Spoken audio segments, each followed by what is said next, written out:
attendance? It looks like we're just about there. Okay, thank you.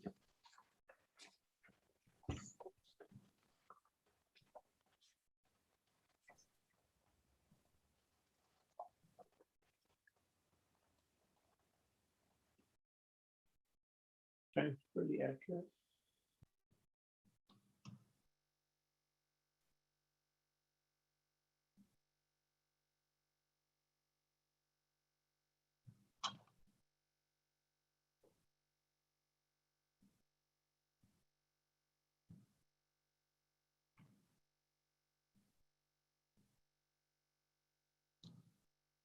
We have a quorum if you want to go ahead and get started. Thank you. We'll do that. It's 9:31. So we will call to order the Riverside County Transportation Commission meeting of Wednesday, October 13th, 2021. And here are our usual Zoom housekeeping remarks. Thank you for participating in our remote meeting. We'll do our best to facilitate a smooth meeting with public participation. Before we begin, I want to review some guidelines and general instructions for the meeting. Please silence your other communication devices, such as your cell or desk phone. That'll help us with avoiding any feedback or interruptions during the meeting. And for those on Zoom, if you'd like to make a public comment on the Zoom screen, please click on the raised hand button. And if you're using Zoom on your smartphone, tap your screen, look for the more option, and then the raise hand button on the screen. For those calling in using the phone line only, you can dial *9 on your keypad to signal that you would like to comment. Can we have roll call, please? Thank you. Good morning. District 1?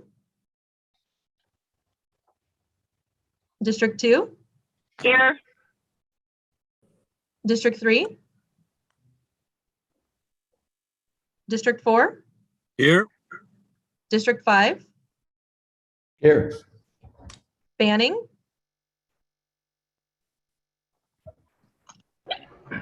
Beaumont?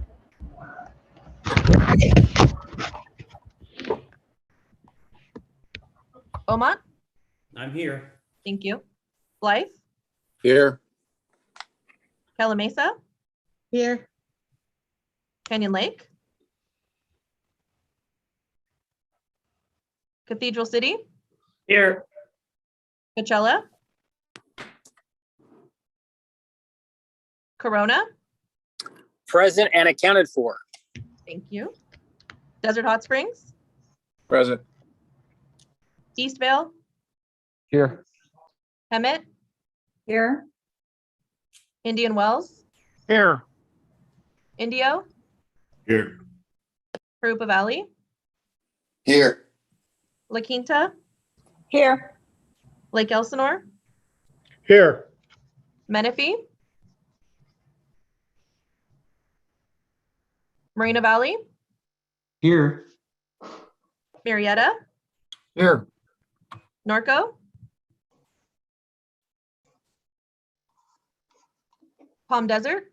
Here. Palm Springs? Present. Paris? Rancho Mirage? Here. Riverside? Up and ready. San Jacinto? Present. Temecula? Marianne Edwards filling in for Matt Ron.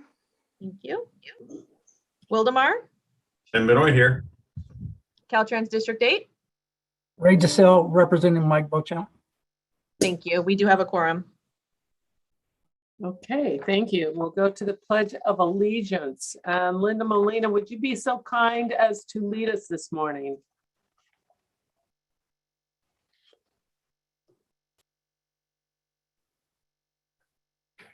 If And everyone you- and cross your heart and pledge to this beautiful country. I pledge allegiance to the flag of the United States of America and to the republic for which it stands, one nation, under God, indivisible, with liberty and justice for all. Thank you so much. So we will now move to public comments. Are there any public comments? I did receive a written notification from Mr. Barney Barnett and Pastor Maybon that they wanted to address the commission today. I do see Mr. Barnett on the line. And I'm not sure if the other person who wished to make public comments is on the line. Okay, so please keep in mind, Mr. Barnett, that there's public comments under the Brown Act. We cannot act on them or respond, but we can also refer the matter to the staff. And you'll have 3 minutes. Now, I don't see Mr. Barnett. Are you able to unmute him? Yes, it's listed under Artie. Okay.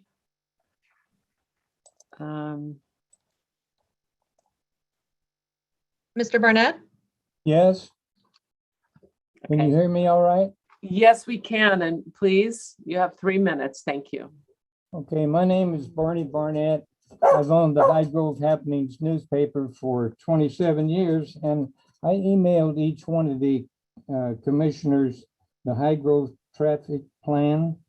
And I thank you for reading that and acknowledging that I sent that to you. So if you haven't read it, we'd like to have you read it. It also, the High Grove traffic plan has been sent to your RCTC executive director, all 5 county supervisors, the mayor, and all 7 Riverside City Council members, the county planning director, the county traffic supervisor, Riverside Unified School District, High Grove MAC Chairman, Senator Roth, and Congressman Tucano. There is no need to use the food machinery building to expand Riverside's Metrolink station because only 3.5 miles away is where High Grove has had 20 years of support for a Metrolink station on property that is already owned by RCTC. High Grove has hundreds of new homes that have replaced our orange groves, and RCTC currently owns 17 acres right next to the track where the daily 7-day-a-week Metrolink trains operate. All the trains need to do is to stop for passengers. So my question is, why bring the people to the station when you can bring the station to the people where they live? RCTC has $5,347,500 invested in vacant property at High Grove. In the High Grove traffic plan, we use land that is not being used for any other purposes. Ask yourself, what would you do if this location was in your district or in your city? The property owned by our county transportation agency should be used for transportation purposes that include a new road through it and a Metrolink station on it. New housing construction has increased the need for a new road and Metrolink station to accommodate the present and future needs of the residents on both sides of the county line. So please speak up and be a part of this discussion and ask why your supervisors have opposed building a Metrolink station at this location for over 20 years. This subject needs to be put on a future agenda. And if you haven't responded, please check your email and respond to Barney Barnett at 683-4994, area code 951, or our website, or our news, High Grove News at roadrunner.com. And I thank you very much for your time. Thank you so much, Mr. Barnett, for your comments. Are there any additional public comments? Do you see anybody? I don't. I'm not seeing any hands raised. Okay. Okay, great. Well, then we will move. Do we have any additions or revisions? We do not. Okay, we'll go to the consent calendar. Does anyone want to speak to any of the agenda items on the consent calendar? Okay, seeing none, I'll entertain a motion. Turn the volume back on. Bergson,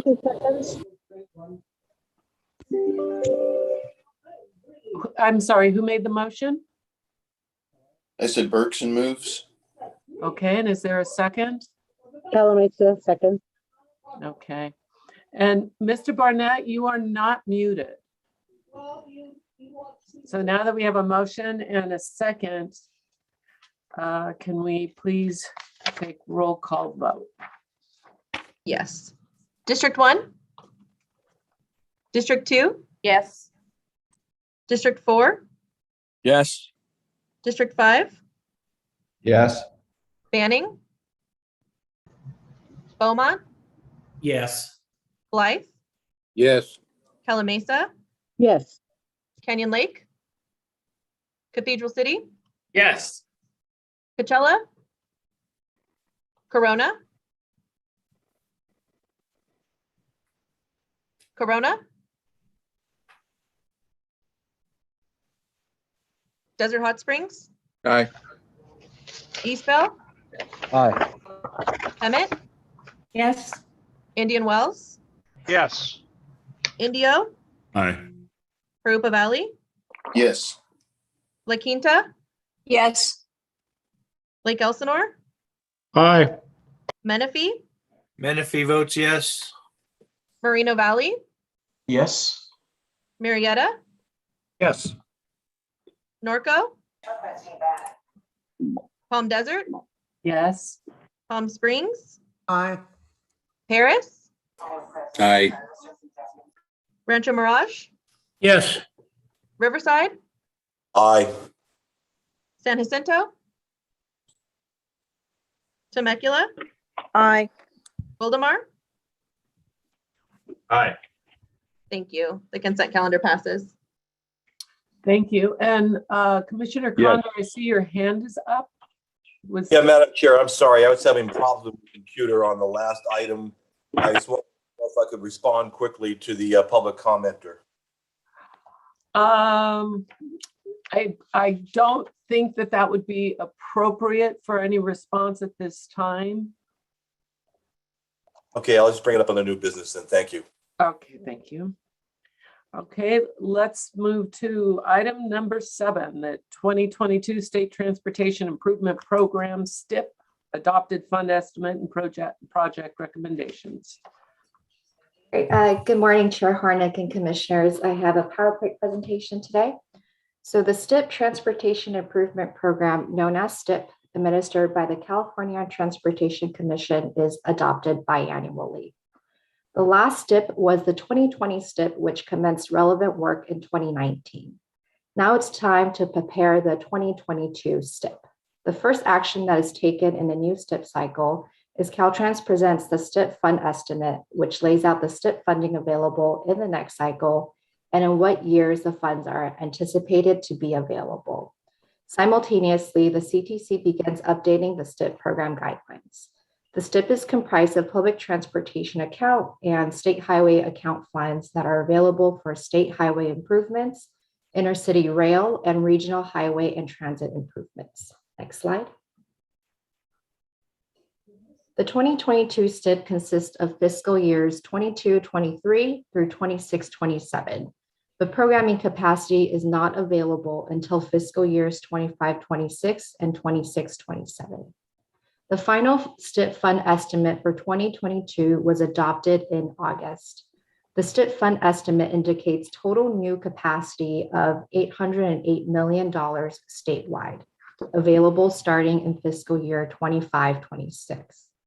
STIP funding is split 25% to Caltrans and 75% to regions.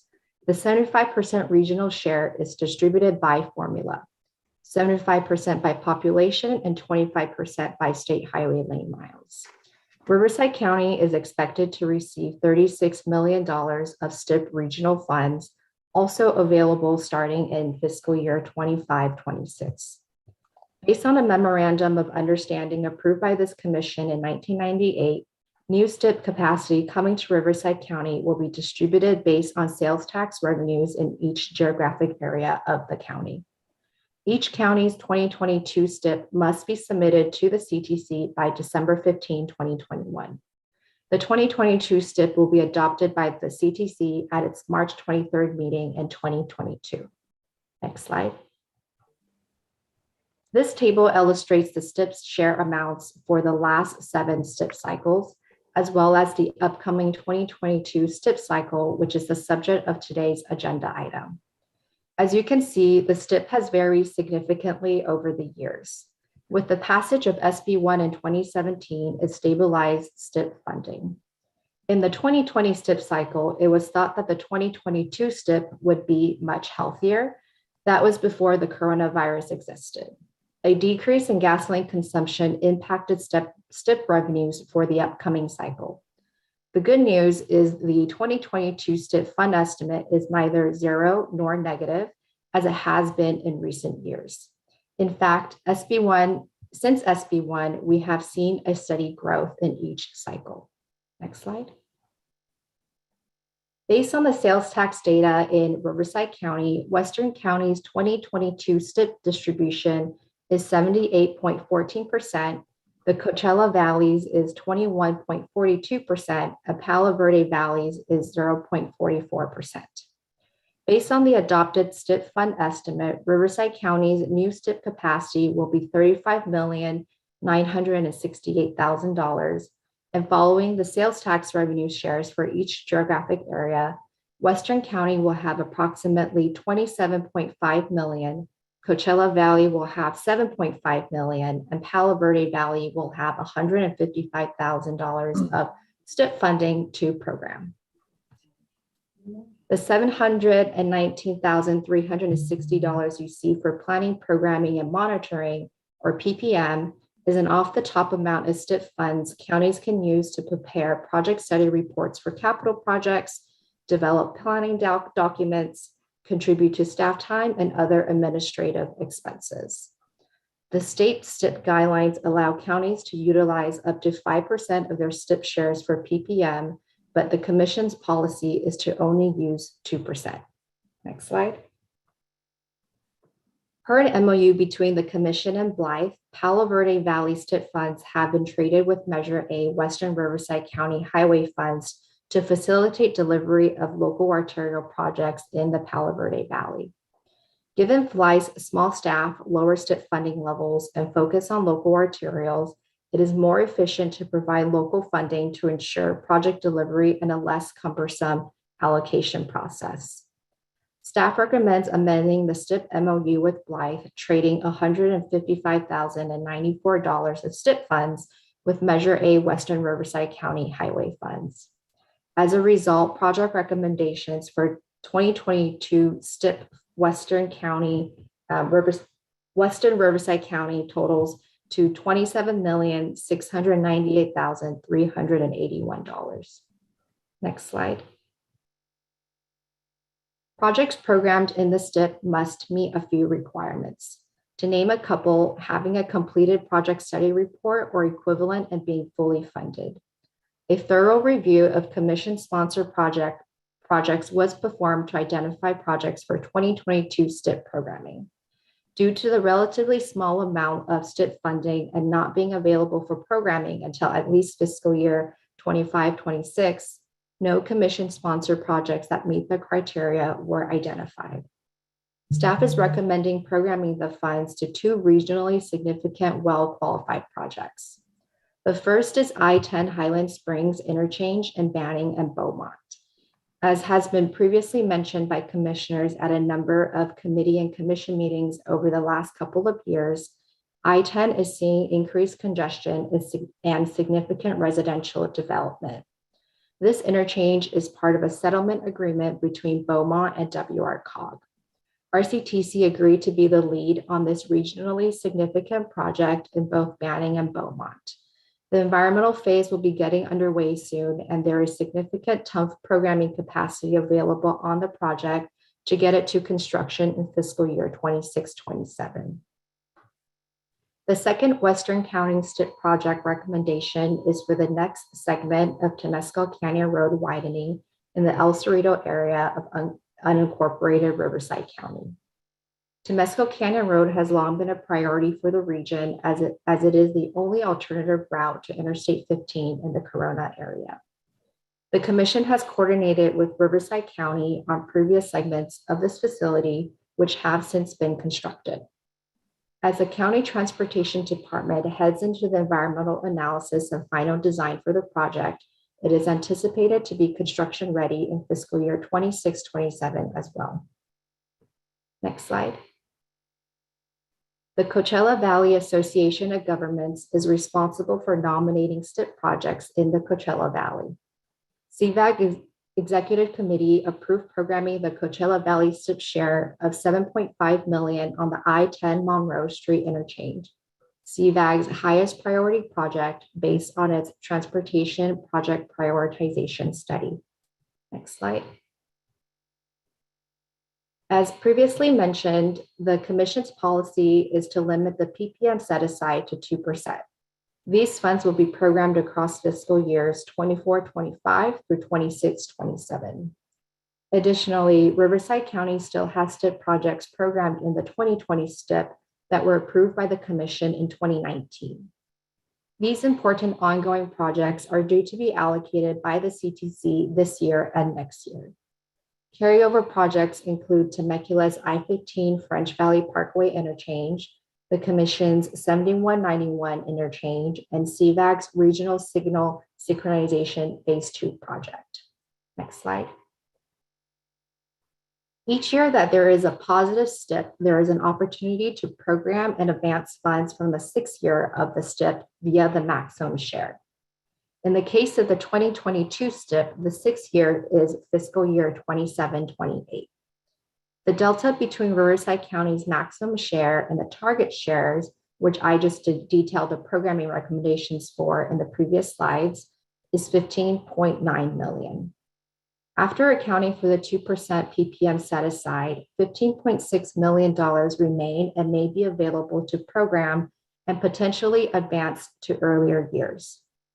In the past, staff typically has not recommended going after the maximum share and instead waits for the next STIP cycle when there is more certainty to program these shares that are so far out. Next slide. This STIP cycle is an exception. Staff is recommending programming the maximum share amount of $15.6 million for the Tier 2 environmental document on the Coachella Valley San Gregorio Pass Rail Corridor Service Project, better known as CV Rail. While the maximum share is not available until fiscal year 27-28, staff will be requesting the $15.6 million to be programmed in fiscal year 23-24 when other funds for the project may be available. The state now has an opportunity to come to the table with funding for this priority project since the Commission funded the Tier 1 environmental document. In addition to requesting Caltrans to program $10 million of its STIP funds for this project, staff is pursuing other state and federal funds to complete the funding plan for Tier 2. For full transparency, I need to emphasize there is a chance that the state will not have capacity to program the maximum share, in which case staff will bring an item back to the Commission after the 2022 STIP is adopted next year in March. Next slide. This table identifies the carryover projects I mentioned previously and illustrates staff recommendation that are the subject of this item. Next slide. Once approved by the Commission, staff will prepare and submit the 2022 STIP to the CTC by the December 15 deadline and initiate the Blythe STIP Fund Trade MOU to swap the Palo Verde Valley STIP share for local Measure A funds upon CTC approval of the 2022 STIP. Next slide. In summary, staff is recommending the Commission approve the various programming actions identified in the staff report and summarized on this slide. Next slide. In total, there are 9 staff recommendations for your consideration. These were also approved unanimously by the Budget and Implementation Committee. Next slide. Thank you for your time this morning. I'm joined by the project managers for each of the projects being recommended to receive STIP funding. We are available to answer any questions you have. And before we do that, I'd like to turn it over to Anne for some additional remarks. Thank you, Jenny. Good morning, commissioners. I just wanted to emphasize a comment that Jenny made. We, as staff, we don't typically recommend that we pursue our maximum share because very frequently there isn't enough money available at the state level to program those maximum shares. But we do, however, believe that we are at a very critical point in time with the Coachella Valley Rail project. The Tier 1 environmental document will be approved in the coming months. It is very important to move forward with the next phase of the project. It's a very expensive phase, but we believe that having the investments that have been made locally in the Tier 1 environmental document, that it is time to put forward a project seeking state and federal partnership, which is why we are recommending that we seek our maximum target share for the STIP programming for part of the funding for Tier 2. Caltrans has been engaged in the conversation.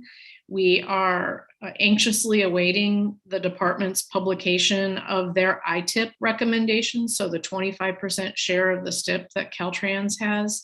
We're anxiously awaiting the ITIP nominations so that we can see if the $10 million was included in the ITIP. There's a CTC meeting today and tomorrow, so hopefully that we'll know that in the next couple of days. And again, as Jenny said, we are pursuing other state and federal funding. We're seeking a federal grant and preparing that grant proposal now. So staff is putting every effort into seeking full funding for Tier 2 for the next phase of Coachella Valley Rail. And we feel that it is very appropriate to be as aggressive as possible in seeking that funding. So again, we are available for any questions that you have and seek your input. Thank you. Thank you. And I see a couple hands up, but I would like to make some comments, having just heard from the executive director about the rail, the proposed rail. And I really think it's an important time. And you know, if we noticed while the executive director was talking about it, it was, you know, Coachella Valley Rail, CV Rail. No one calls it by the full name because it is a mouthful. And I think we need to look at that closely when we brand it, when we come up with a name so that we can market it appropriately and we can keep those seats filled with people. And if we can make that effort to move forward with a branding campaign for that rail, I think it would be in the best interest for the success of it. And thank you for all the effort you're making and taking to get us the funds to move that forward. I know that there's a lot of people on this call that are very happy to hear about that. So if we can move forward with some sort of branding effort, some coordinated effort, I think it would be in everybody's best interest, and certainly in that train line's best interest for success. So from there, let's go to Supervisor Spiegel. Well, I have to give kudos to the team. I've never seen such a spread of projects throughout the county. It seems evenly dispersed with different focuses throughout the county from the east end to the west end. And it's very exciting, some of these that are moving forward. My one question is on the Temescal and obviously the I-10 with Highland, the monies were allocated for 26-27. And I remember we were talking at the board meeting that the time frame is getting shortened. What happens if we get to the point of needing that money for the project? I'm looking very optimistic that we're going to get to construction earlier, and the need of that money for construction on that project. Does that mean the project is delayed, or how does that work? No, with the STIP program, there could be an opportunity to advance any funds into earlier years. Okay. Well, I think this is so exciting with the need for these projects. And I wholeheartedly support and make the motion that we move the recommendations 1 through 9. Okay, as long as we have a motion, can we just have a second so we could have further discussion? LaQuinta seconds.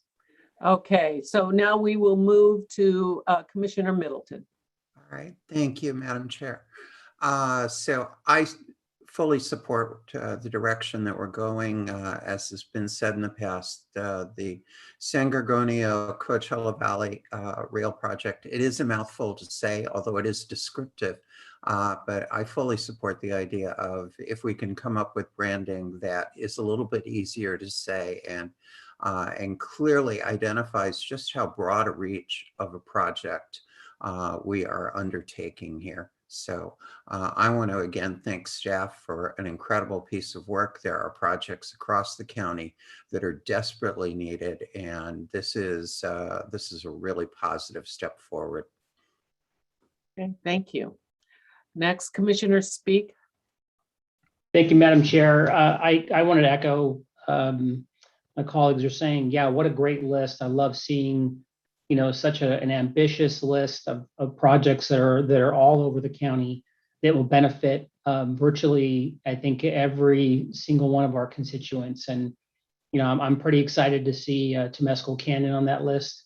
A 2-lane road that became a 2-lane road basically 100 years ago. So very happy to see that push forward. And I want to thank staff for getting that in there. And I know that lots of folks have pushed along for that over the many, many years. And I was very happy to hear the executive director talk in glowing terms about the CV rail project. And I agree, we got to find a catchy phrase for that, but very excited to see that push forward. And I can't wait to see that project become a reality. Thanks. Thank you. I have ideas for that rail. Supervisor Hewitt. Yes, of course, the Highland Springs intersection is key in the pass area. It's very, very important. I mean, people can go and shop in those two sections on both sides of it with Banning and Beaumont. And then if there's supply holdups, they can be in the traffic queuing long enough for those supply holdups to come back. So it's going to really help there. And then also, this rail line, it does a lot more than just, serve, the San Gregorio Pass and the Coachella Valley. It connects a huge county that has had a hard time identifying as one county, and it brings us together, I believe. Brings the Coachella Valley at the fingertips for all of us to get on a train and head down there for whatever we want to do, and vice versa. Not even mentioning all the big music festivals and everything. So really excited to get that going. We got to keep the ball rolling, and kudos to staff for doing that. Thank you, Supervisor. Next is Commissioner Edwards. Well, good morning, and I'm very impressed by the diversity of the list on behalf of Temecula and all of your commuters who use the 15-215 split. Thank you for continuing to support the French Valley Parkway. And as you know, Congressman Calvert came in with an additional $50 million last year. So we are well underway for phase 2. So on behalf of Temecula and Commissioner Matt Ron, who could not be here today, I thank you very, very much. Okay, thank you. Next is Commissioner Reed. You are muted. Thank you. This may go over like a lead balloon, but in talking about the train, don't forget LA and Orange County are involved as well, and they are major forces in Sacramento. And I think we need to recognize the fact that probably most of the traffic will be coming from LA and Orange County, and we need to include them. If not in the marketing, we at least need to include them in the lobbying effort to make this happen. Yes, it's our train, but it's primarily their residents or their visitors that will be using it to come out here and spend some money in the Coachella Valley and the Pass area. So let's just not forget the other two counties, because in terms of influence, they are significantly larger than we are. Okay. Certainly the communication is always an asset, so that would be great. Are we going sand to sea? Is that it? Commissioner Reed. Okay, next is Commissioner Furman. Thank you, Madam Chair. I just like to thank the staff for the hard work. And it was very promising seeing our Monroe Bridge project included. That's a deal breaker for our community. When we talk about our transportation in the city of Indio, we often think of festivals, but we've had so much growth in residential and our business and economic development that we want to build the right proper infrastructure to support that. And bringing our traffic through Midtown is going to be a deal breaker for our businesses in our city who are trying to recover. We don't know what the future is going to look like post-pandemic or working within the pandemic. So it's promising to see that this is still on the radar, and hopefully we could get some dirt turned in the near future. It's been a project in the works for a while. So it's promising to see this on there, along with the other projects. These transportation projects and rail projects really support our region. And it was spoken to that it connects us to Los Angeles County and Orange County. Yes, because those folks are coming into our county to also spend their dollars, and we want to keep them doing that. So very promising to see this. So thank you. Okay, thank you. Are there any other comments or questions on this agenda item? Okay, we have a motion and a second. Can we have a roll call vote, please? District 2? Yes. District 3? District 4? Yes. District 5? Yes. Banning? Beaumont? Yes. Blythe? Yes. Calamasa? Definite yes. Canyon Lake? Cathedral City? Yes. Coachella? Corona? Aye. Desert Hot Springs? Aye. Eastville? Aye. Hemet? Yes. Indian Wells? Yes. Indio? Aye. Harupa Valley? Yes. La Quinta? Yes. Lake Elsinore? Aye. Menifee? Yes. Marina Valley? Yes. Marietta? Yes. Palm Desert? Yes. Palm Springs? Aye. Harris? Yes. Rancho Mirage? Yes. Riverside? Yes. San Jacinto? Yes. Temecula? Yes, and thank you. Wildemar? Yes. Thank you. That item does pass. Okay, thank you. We'll now move to agenda item 8, which is state and federal legislative update. I think, do we have David Knutson on this? Good morning, Chair. Good morning, Commissioners. I'm pleased to provide you with an update on state and federal legislative activities. The legislature concluded the first year of its 2-year session on September 10th, giving the governor until October 10th to sign hundreds of bills passed in the final days of session. The governor did sign AB 1499, authored by Assemblymember Daley and supported by the RCTC. The bill extends the January 1st, 2024 sunset date to January 1st, 2034 for Caltrans and regional transportation agencies to use the design build procurement method for transportation projects in California. RCTC joined the South County Coalition in advocating for this bill. In May, RCTC adopted an opposed position to SB 261, authored by Senator Allen. The bill would update the state's greenhouse gas reduction goals for the transportation sector, create new vehicle miles traveled reduction goals, and increase the scrutiny of a metropolitan planning organization's sustainable community strategy by the California Air Resources Board. This bill is now a 2-year bill, and RCTC staff will continue to educate our delegation on our issues with the bill throughout 2022. As indicated in previous reports to the Commission, the state's budget process was significantly different than previous years. As part of the fiscal year 2021-22 budget approved by the legislature and signed by the governor, several transportation proposals were included as a result of the $80 billion budget surplus, with significant investments in transit, active transportation, and climate adaptation programs. However, the state budget included language that would make these funding proposals contingent on additional legislation detailing how the funds would be allocated. In the absence of such legislation, by October 11, 2021, these funds would revert to the general fund. The governor was clear.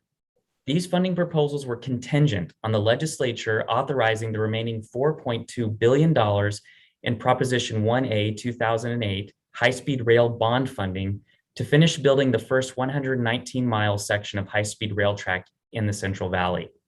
The legislature left the funds out of the June budget pending further negotiation with the governor. As the legislative session came to a close in early September, the legislature and the governor could not finalize an agreement on the high-speed rail funding request. As a result, all of the new Transportation General Fund spending actions were reverted to the general fund, consistent with the Budget Act of 2021.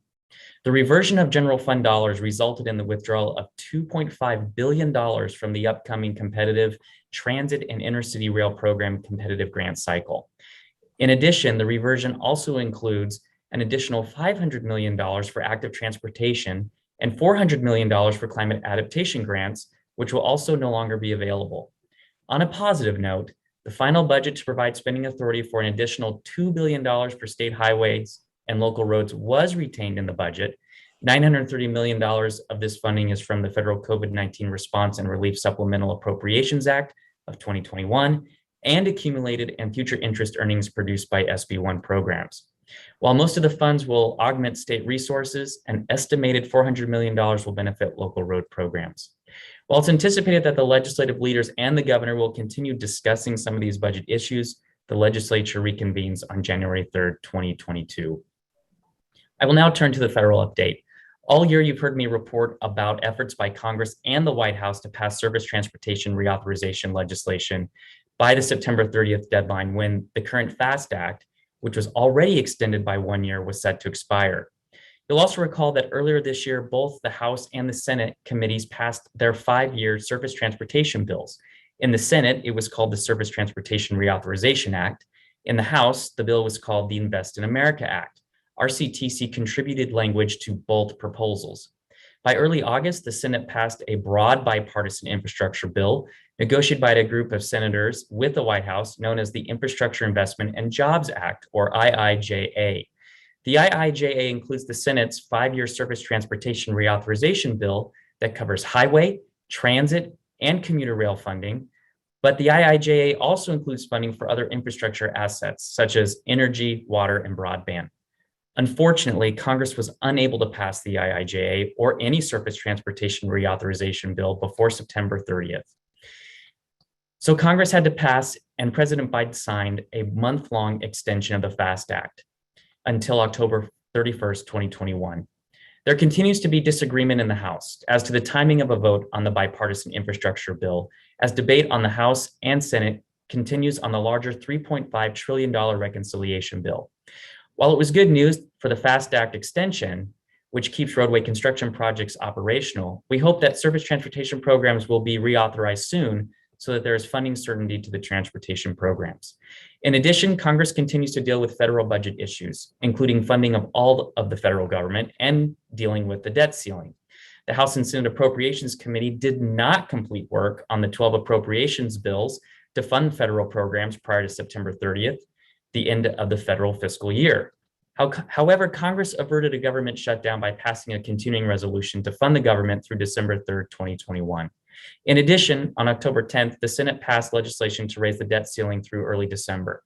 The House passed the same legislation yesterday, heading off a financial crisis with only days to spare ahead of the original debt ceiling deadline of October 18th.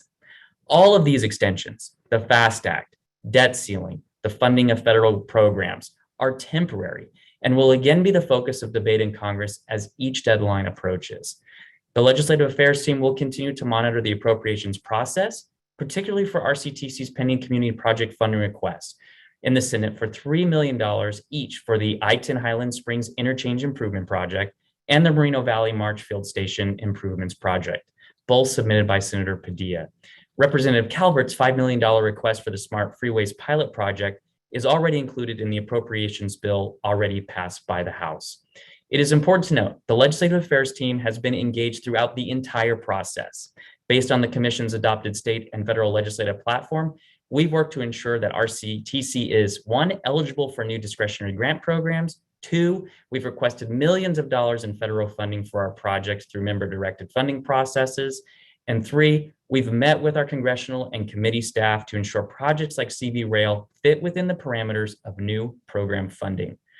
We'll continue this effort until there's final action on all of these bills. This concludes my report. I'm happy to take any questions.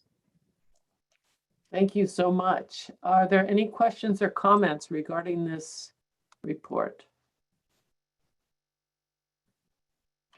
Okay, seeing none, we will move to the, there were no items pulled from consent calendar, so let's move to the executive director's report. Pardon me, Chair Harnick? Yes. May I call for public comment one more time? We had some people join and I just want to make sure that Pastor Monroe Mabin isn't on the line because he did indicate he wanted to speak, but I haven't seen his name pop up. Absolutely. Let's you. hear from him. You might as well say that it's *6 to raise your hand if you're on the phone. Thank you. *6 to raise your hand, *9 to unmute. If you're on the phone line, Pastor Mabin, are you on the line?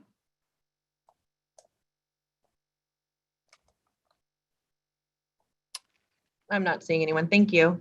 Okay, thank you so much. Yeah, I'm looking, I don't see anything either. So, all right, then we will now move to the executive director's report.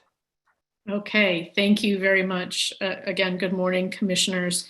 I wanted to provide an update on 2 items in particular. The first being the Riverside Downtown Station. I know that has come up frequently. It came up last month. I know the pastor wanted to speak on that today, and I know it's been raised to many of you. So let me give you an update on where we are with the downtown station. We're currently working to complete the technical studies for the proposed downtown Riverside Station improvement project. We intend to begin circulation of the draft environmental document later this year, and we will be encouraging the public to comment on our proposed station improvements. The project is designed to improve the customer experience at the station, including a number of new safety features and to enhance reliability of schedules.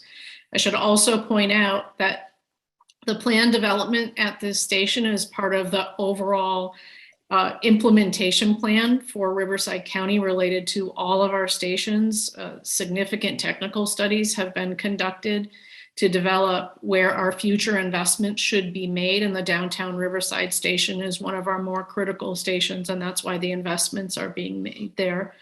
I would also just take a moment to share that RCTC has repeatedly, over a number of years, evaluated the feasibility of a station in High Grove to replace improvements at the downtown Riverside Station. And from an operations, cost effectiveness, and a ridership perspective, a station in High Grove is not feasible. So the focus is on the downtown Riverside Station. We have heard concerns from some in the East Side community about the project's impact on the historic building called the FMC complex. It's adjacent to the station. We've also heard concerns about a proposed new school being constructed in the area. RCTC team members are reaching out to neighbors within the project area and stakeholders within the East Side community to provide project updates and to actively listen to any concerns. We're committed to having open conversation with community members about the project. We have given presentations, or we're scheduled to give presentations to community groups over the next several weeks. The presentations will be offered in both English and Spanish. You've heard me discuss previously in many different venues about how past transportation infrastructure policies have negatively impacted communities, especially disadvantaged and underserved communities. RCTC will be sensitive to the East Side community's concerns, and I will keep you updated about the project in the coming months. We'll continue our public outreach for the project in preparation for the public hearing and public review period, which is expected in late 2021 or early 2022. And we're working out the logistics of offering a hybrid approach or in-person meetings and virtual options for the public hearings to ensure that we are able to reach as many people possible. We think by providing multiple opportunities for participation that it will increase the public's availability to participate and also allow us to gather additional information. So just to let you know, a couple of upcoming meetings in meetings we just had. We just met with the Riverside Community Health Foundation and Healthy Eating Active Living Zone collaboration in September. In October, we're meeting with the Center for Community Action and Environmental Justice and the League of United Latin American Citizens.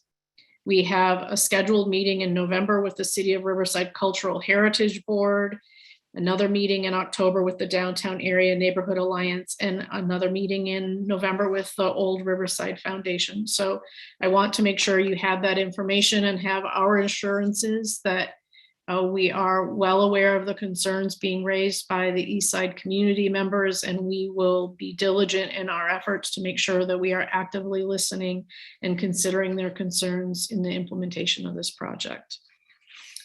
The second item, just briefly, I'd sent out an update last week. We had a very, very successful bond sale last week. Tomorrow morning at 7:30, all of the buttons get pushed and all of that money gets transferred and our TIFIA loan is paid off.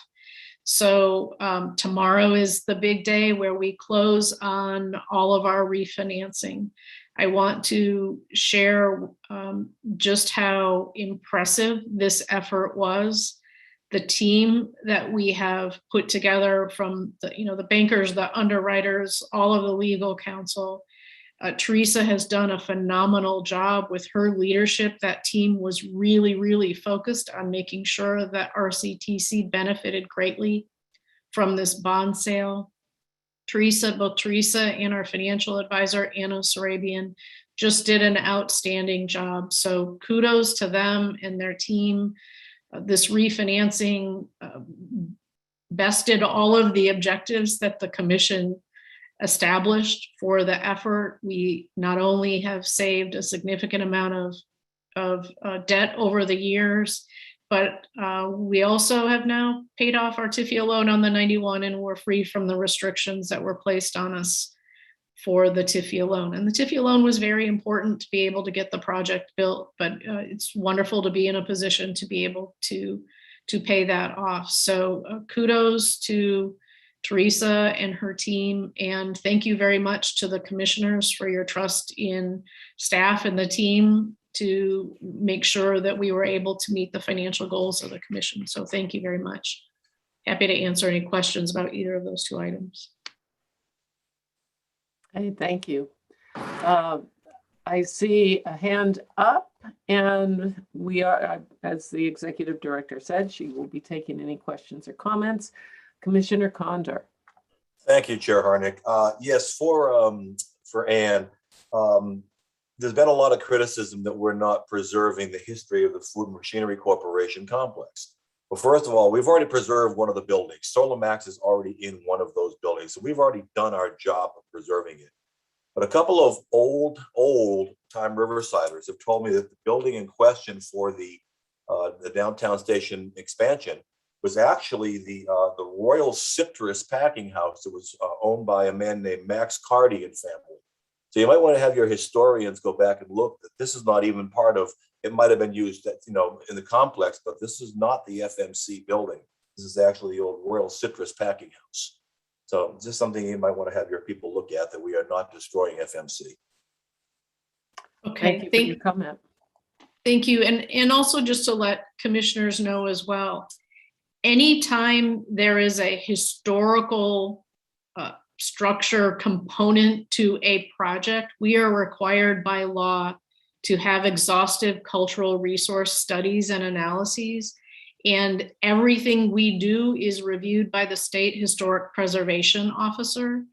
And it is a highly regulated process, and we are going to be following that process very, very rigidly.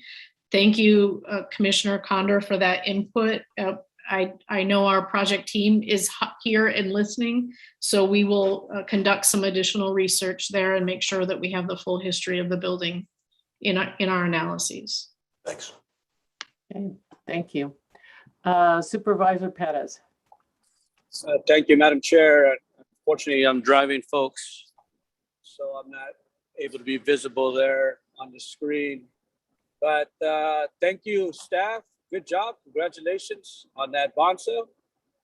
Appreciate the good work. but as well, and thanks for listening to the concerns of the community on the East End. Regardless of where the situation lands, at the end of the day, we just need to be transparent and be open-minded and be listening to the community. And I thank you for doing that and for, taking my call on that issue, and I'm sure from others as well. So appreciate that. Take care.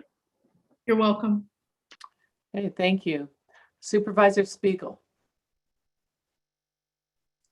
And to go along with what Supervisor Perez has said, I've been, for the last couple of years, hearing on this issue with the Metrolink station. Actually, both stations that we're talking about, with Barney Barnett wanting one over in High Grove area, as well as one in Riverside. And they're both difficult situations. Barney Barnett has a passion for it. As he told you, it was 20 years he's been asking for this, so long before I was supervisor in this area. But I've even gone out with him and, spent time with Ann and the staff and everybody. And it really is prudent for us to continue as the path that we are. As much as it's difficult that they don't want to hear that, it's challenging when you only have limited funds and to redirect funds for a station that close. So anyway, I strongly support the decision that the commission has made. And in regards to the Riverside one, it is a very difficult whenever you have something historic and people want to preserve as much history. And thank you, Mr. Condor, so that we could double check on all that information, because I kept getting the information as the FN building, and I want to that makes me even feel better that it's not the building they thought it was. So I definitely would like to work with staff to make sure and confirm that. And the issue with the school to confirm that also. But it's a high demand station. We need to make sure that we allow for our passengers and our customers. And with that, I fully give kudos to our staff and all those that have been working on this, and thank you for your efforts. Great, thank you. Commissioner Vargas, please. Thank you, Madam Chair. Just real quick, as well, I echo the same comments as Commissioner Condor. We have a lot of historical buildings in Paris as well, and anytime you can preserve something that's historic in the community, it goes back many decades of families, and it's important that we preserve it. Thank you. Okay, thank you. Any other comments or questions? Yeah, I have a quick comment. I did participate in some of the bond meetings, and I would like to echo our executive director's comments. They were so well prepared. Those who were working on this effort, they were so well informed, so well prepared. The presentations were so excellent. It was really a great experience for me to be able to watch this, because it was expertise, the pinnacle of expertise when they presented. There were so few questions asked, and they were so few asked because of the amazing job that Ann and Teresa and the entire team did. So I just want to make that comment. Before we go now to commissioner comments, I just want to check in with the clerk one more time. Did the pastor come back in? I haven't seen anybody new join. Okay. Pastor Maven, are you on the line? I'm not seeing anybody. Okay. We'll move to commissioner comments, and I do see Commissioner Fitzpatrick's hand up. I just wanted to take time to tell you that the La Quinta Art Celebration is back starting on November 10th, which is Veterans Day. So you can come out and enjoy our Veterans Day celebration, and starting at 9 a.m. and then move right back over to the other side of the Civic Center campus and see our art celebration. So this is kind of our bookend event. It was the last event before the total shutdown of the state of California. So we're opening La Quinta back up with the art celebration. 200 world famous artists on our beautiful campus, and we'll be open for the entire weekend from 9 a.m. until 4 p.m. And I just would like you all to come back to La Quinta and enjoy the art celebration. And you can also put save the date on your calendar for March 3rd through 6th of 2022. So thanks a bunch. Thank you, Commissioner. Okay, this is the time for those brief announcements and comments on any items. And let's see who we have next is Commissioner Vinton. Thank you, Madam Chair. I just want to let the commission know that I will be resigning from my city council seat as of December 21st. After I finish my mayor's term, I will be moving out of state. Just want to let everybody know that it's been my honor to serve with each and every one of you on this commission. It's a tremendous commission. And I'll be here for the next 2 months. So I'm not leaving yet. Just want to give you all a heads up. So thank you. Thank you so much. I actually read about that, and I know Murrieta and the County of Riverside have benefited by your service. So thank you so much, and enjoy your family time. Okay, we'll go to Commissioner Berkson, please. Yeah, thank you, Madam Chair. Scott, you will be missed, just as a personal notation.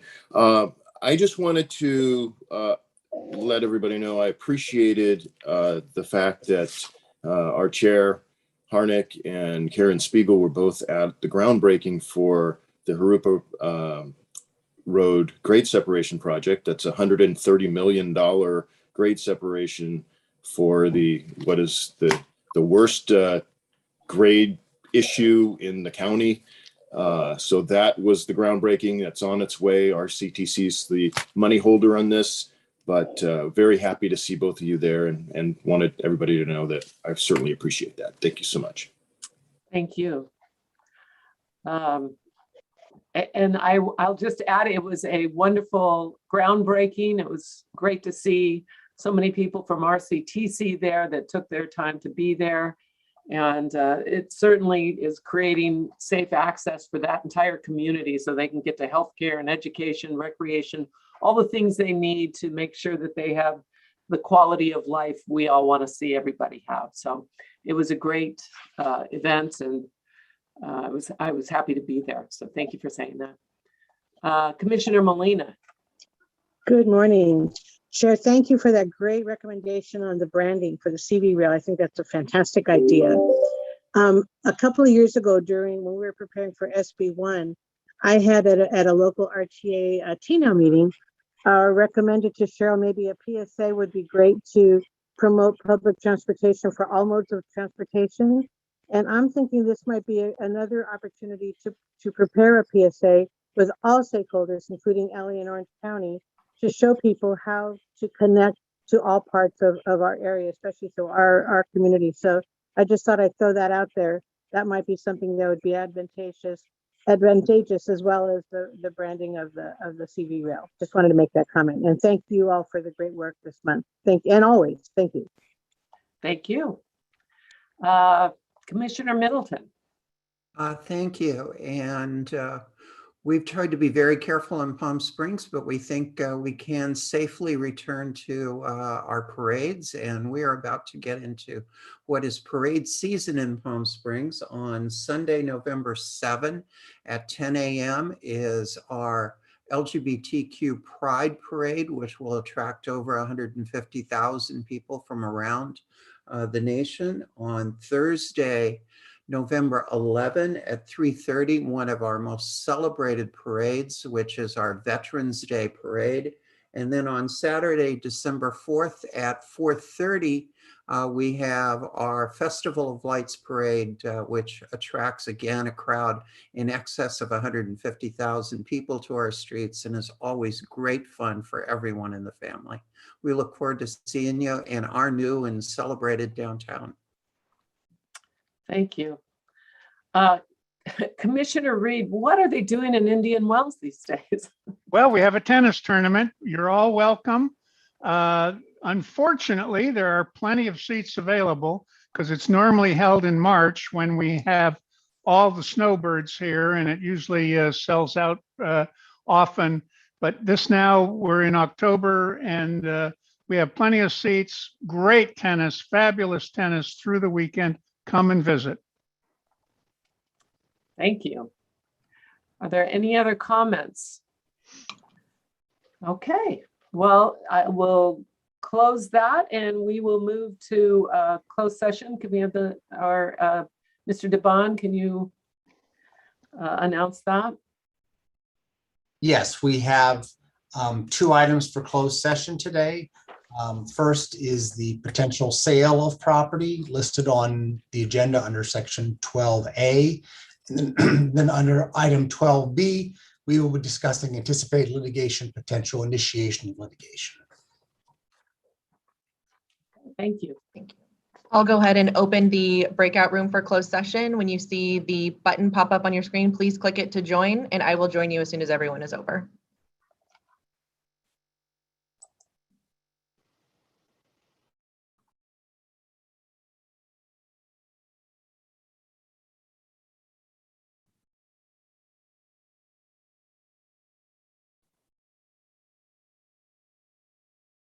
Commissioner Benoit? Commissioner Molina? Do you see a button to join closed session? No. Okay.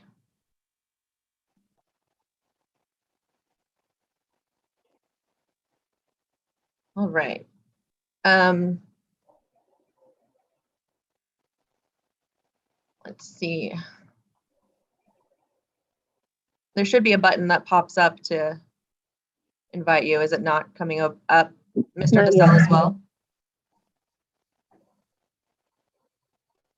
I'm going to take you out and try it again and see if anything pops up. Okay.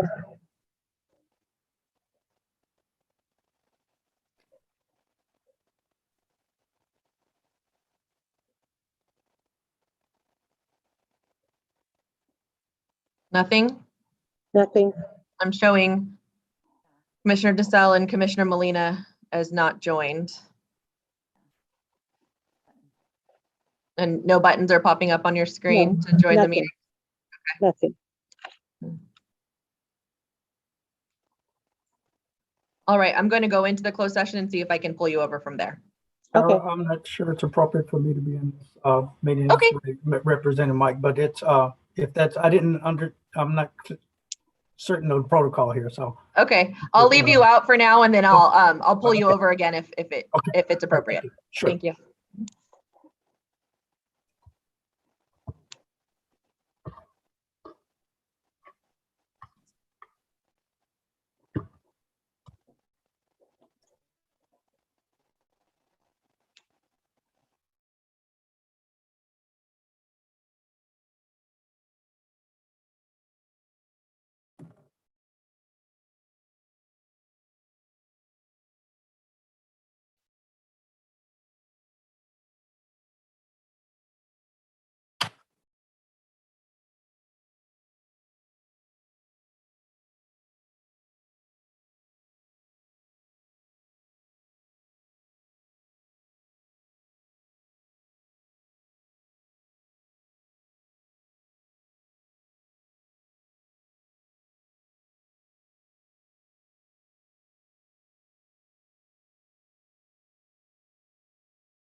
Hi, closed session has ended and there were no reportable actions from the meeting. The chair has adjourned the meeting.